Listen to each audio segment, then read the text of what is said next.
Today I picked up Deadpool, the complete collection for now, on Blu-ray and digital. It includes Deadpool and Deadpool 2, so let's get it.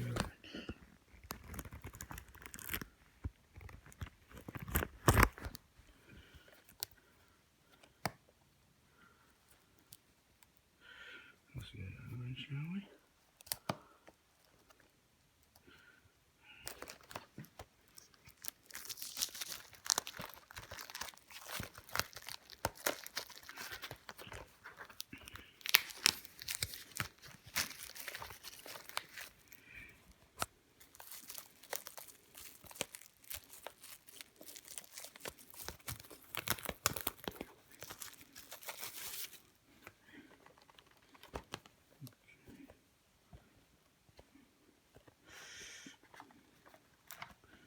There's Deadpool 1.